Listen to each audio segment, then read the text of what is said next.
real stories of werewolves, of Dogman from history, from your emails, illustrated and animated with the democratizing magic of machine learning AI.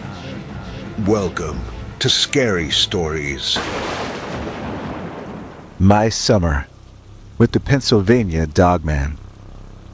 Dear Scary Stories NYC, I am an ordinary aging man, but I once caught the interest of a Pennsylvania Dogman, and that creature decided to sort of follow me around for a while.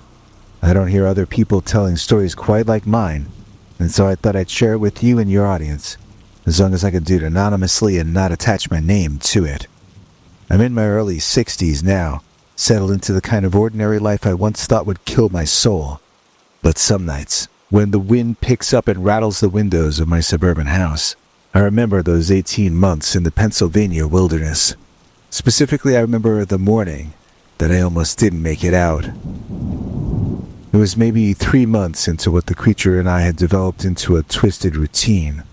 Dawn was breaking through the tree canopy, painting everything in that gray half-light that makes familiar forests look alien.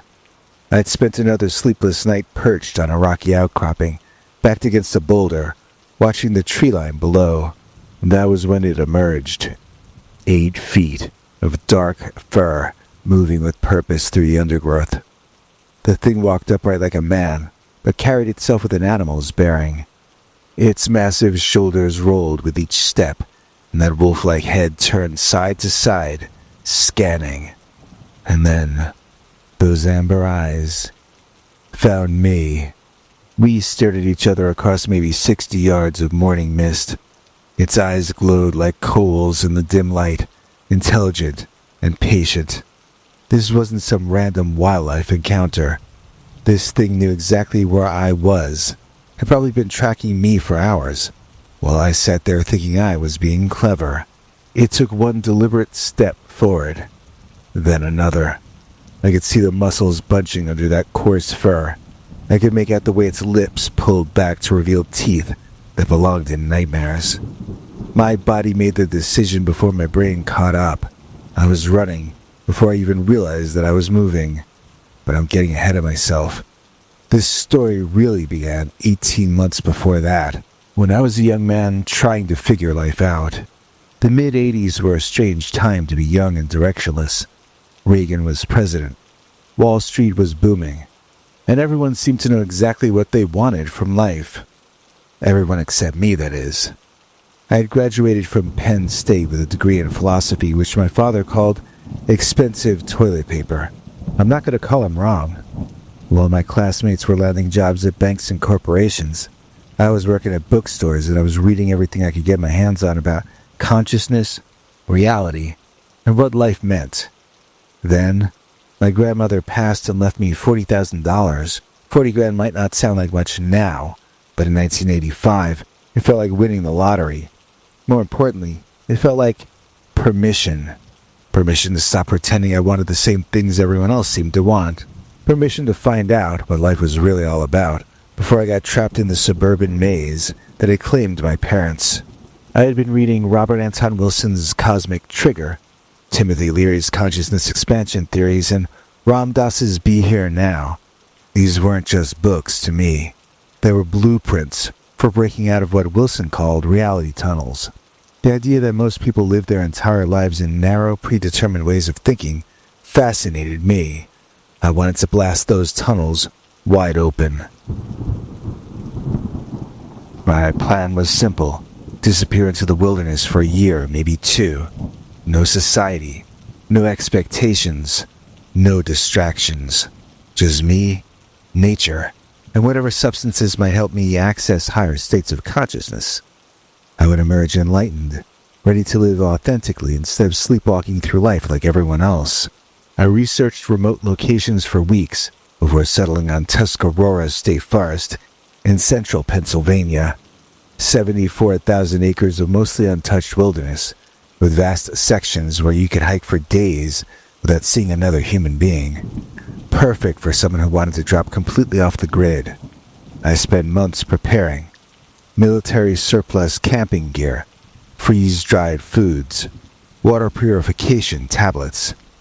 I cached supplies secretly at various points throughout the forest, creating a network of resupply locations.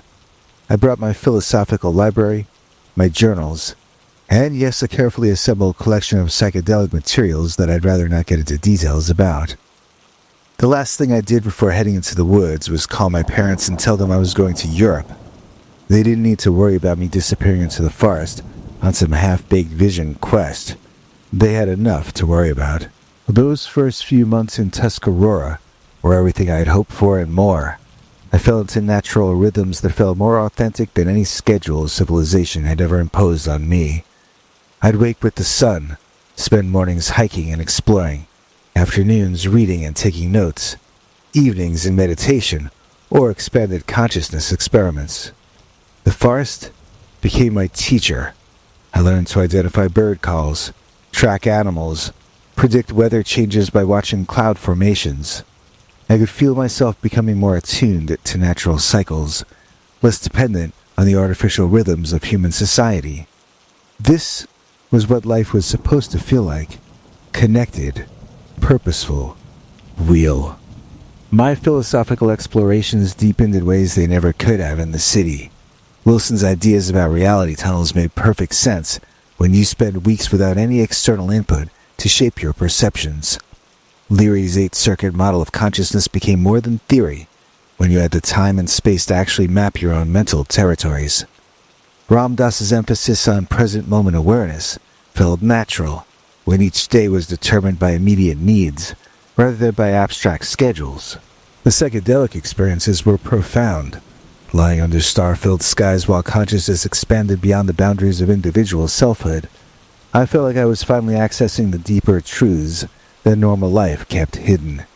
I wrote pages and pages in my journals, convinced I was documenting genuine insights into the nature of reality.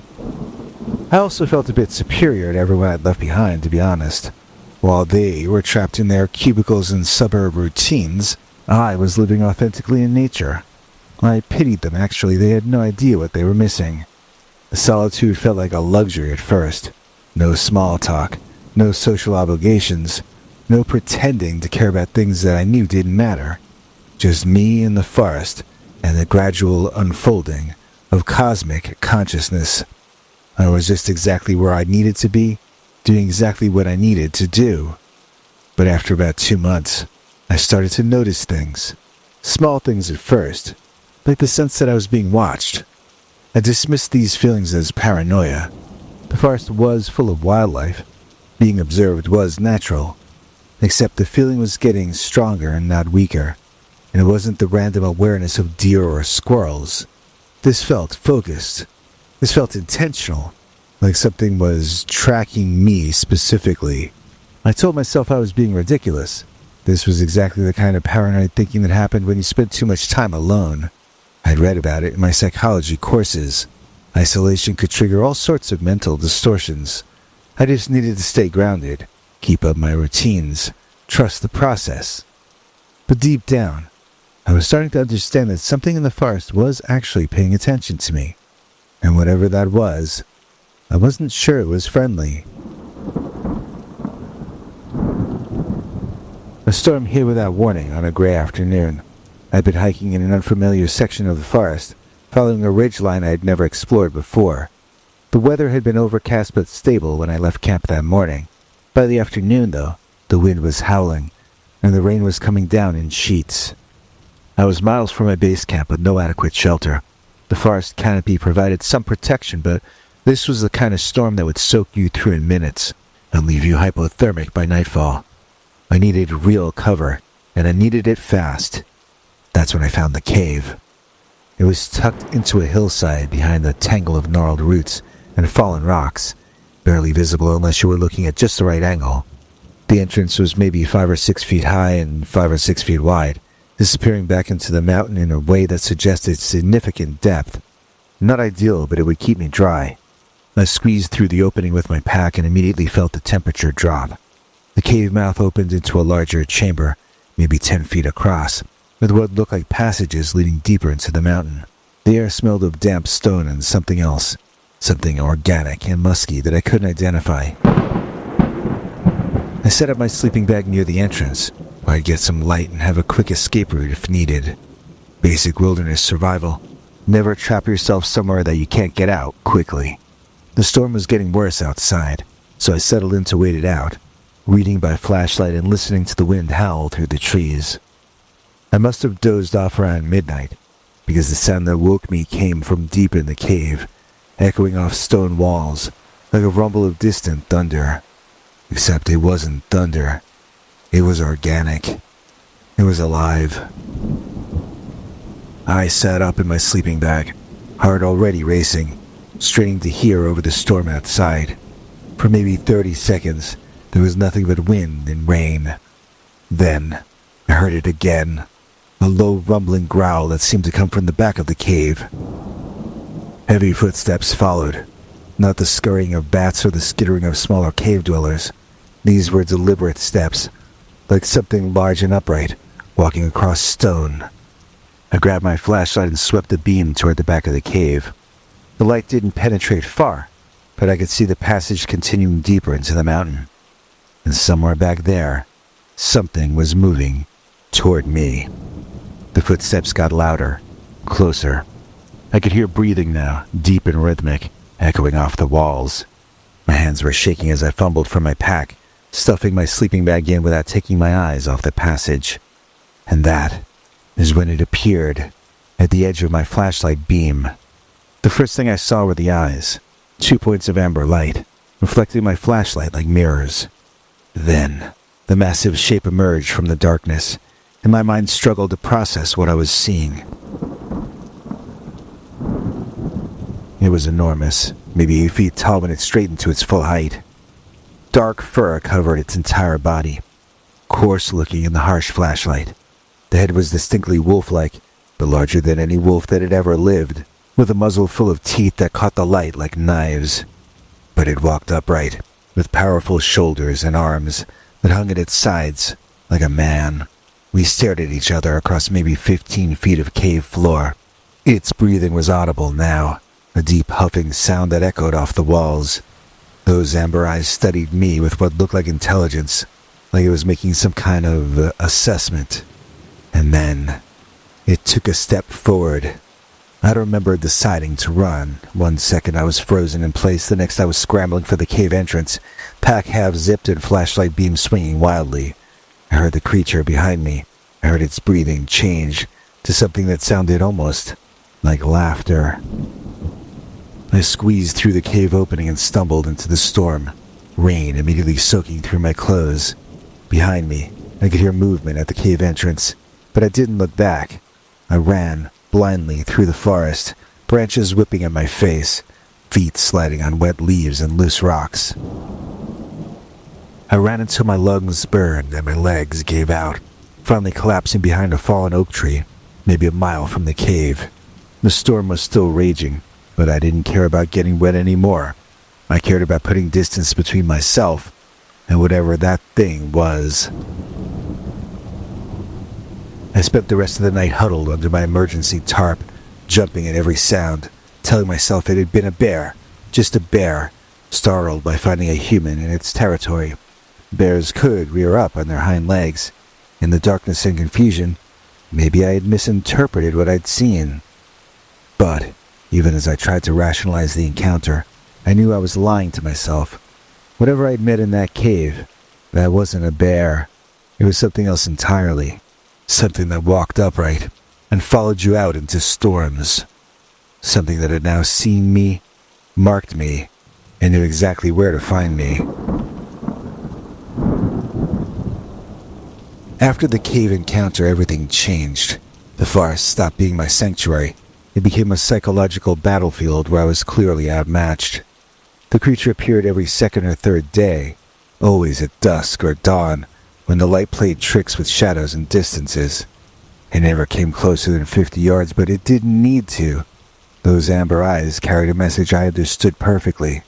I know where you are, it told me. I'm watching. And this is the creature's territory. The sightings followed a pattern that convinced me this wasn't random. I'd catch glimpses of it standing motionless at the edge of clearings when I went for water. It would appear at ridgelines when I was breaking camp, silhouetted against the sky, like some ancient predator marking its prey. Sometimes I'd wake to find massive footprints circling my camp, as if it had spent hours walking around my tent while I slept. My philosophical pursuits collapsed. The books by Wilson, Leary, and Ramdas sat unopened in my pack, while I developed new obsessions, checking sightlines, planning escape routes, listening for sounds that didn't belong. I stopped eating regularly, and I lost maybe 20 pounds. Sleep became impossible, except in brief, exhausted fragments. The worst part was that this wasn't some territorial animal defending its space. The creature was playing with me, demonstrating its control through calculated psychological pressure. It would appear at water sources when my bottles were empty, forcing me to choose between dehydration and approaching areas where it had shown itself. It cut off hiking routes by positioning itself strategically, herding me towards specific locations for reasons that I couldn't understand.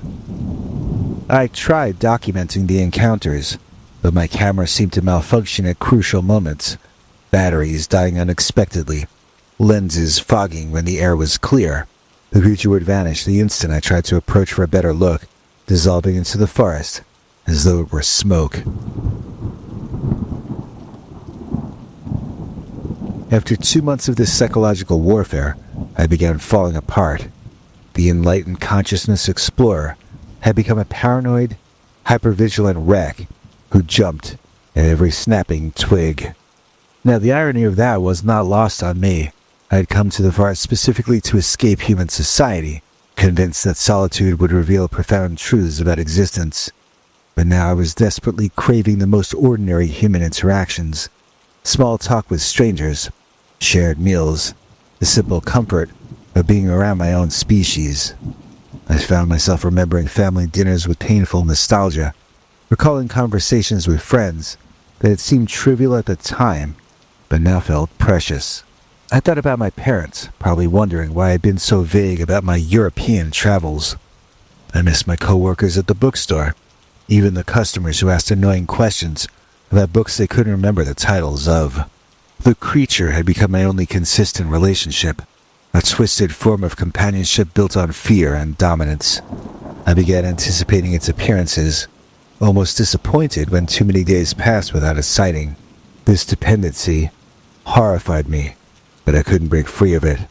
The stalking routine had become the framework, holding my deteriorating sanity together.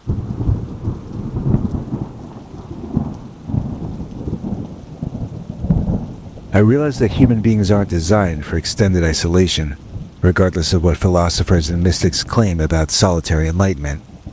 We're social creatures by evolutionary necessity, not by choice. The creature understood this instinctively, and was using my isolation against me, demonstrating that I was completely alone in its territory. The end came not with dramatic confrontation, but with quiet recognition. I was sitting by a stream one morning, staring at my reflection in the water, hollow-eyed, gaunt, barely recognizable as the confident young man who'd entered the forest months earlier. That's when I understood what the creature had been teaching me. This was territorial behavior, pure and simple. I was the intruder here, the one who'd wandered into someone else's home and refused to leave. The Dogman wasn't evil or supernatural. It was just defending its space, using the most effective methods available. Psychological intimidation worked better than the physical confrontation, because it didn't risk injury to either party. I couldn't compete with something that had evolved specifically for this environment. All my philosophical theories and consciousness-expanding experiments meant absolutely nothing against the practical reality of survival. The creature had already won by demonstrating that I didn't belong there. That afternoon, I began systematically breaking down all my camps and recovering all my supply caches. It took 3 days to gather everything back, and on the final morning, I saw the creature one final time. It stood on a distant ridge, watching me load my pack. We looked at each other across the valley, and I felt something like mutual respect pass between us.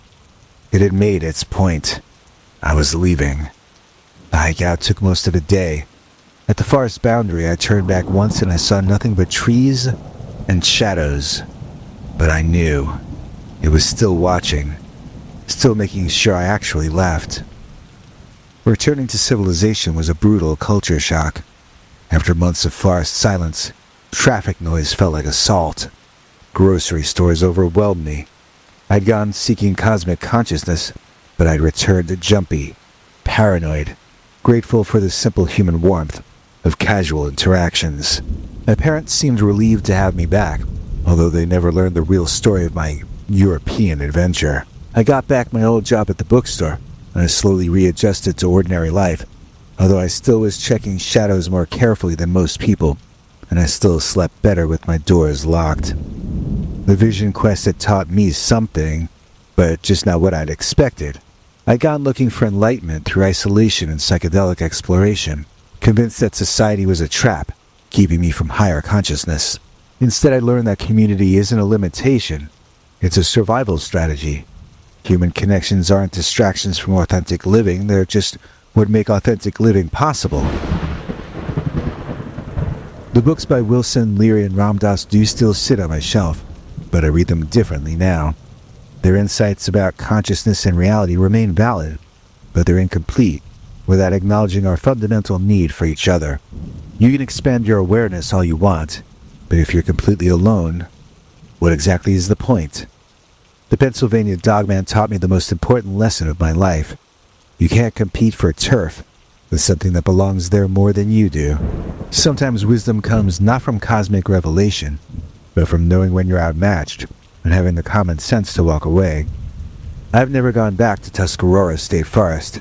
Some territories aren't meant for human exploration, and some teachers deliver their lessons through fear rather than enlightenment. But I'm grateful for the encounters even now. It brought me home to the human community where I actually belong, humbled but wiser, ready to find meaning in ordinary life, rather than by chasing it through extraordinary isolation. The creature is probably still out there, watching over its domain, teaching the occasional lesson to wanderers who think they can claim that which was never meant to be claimed. I hope future intruders are as lucky as I was, scared enough to learn, smart enough to leave, and grateful enough to carry the lesson forward for the rest of their lives. Team Dogman is back, embroidered classic black. Team Dogman, embroidered hat, it's the hat, that's where it's at. It went away, but now it's returned. The hat that tells the world you're on Team Dogman. Order yours now. Link is in the description. Warning, wearing a Team Dogman hat does not ensure that Dogman will eat you. Thanks, Biggie, and thanks to all of you for watching this far. If you liked it, please click like. If you'd like to see more of our work, please subscribe. And also click that bell icon if you'd like to be notified when we put out a new episode. To become an executive producer, you can donate to us through the thanks button under each of our videos or through our paypal.me/PeterBernard209 page. To receive cool perks like secret uncensored Dogman episodes far too wild to ever run on this channel, you can become a YouTube channel member by clicking the join button, or join our PayPal subscribers club at peterbernard.com. Joining either at the $3 a month level or above gets you access to our over 25 hours of secret uncensored Dogman stories available nowhere else. Do you have a scary story about Dogman or some other kind of high strangeness that happened to you? Let us know by emailing us at scarystoriesnyc@gmail.com or by leaving us a voicemail message at 804-LA-SCARY. You may need to call back on that one. It cuts off after, I think, 3 minutes. And if you don't want to do any of that stuff, thank you for simply watching to the end. Good night, and have a scary tomorrow.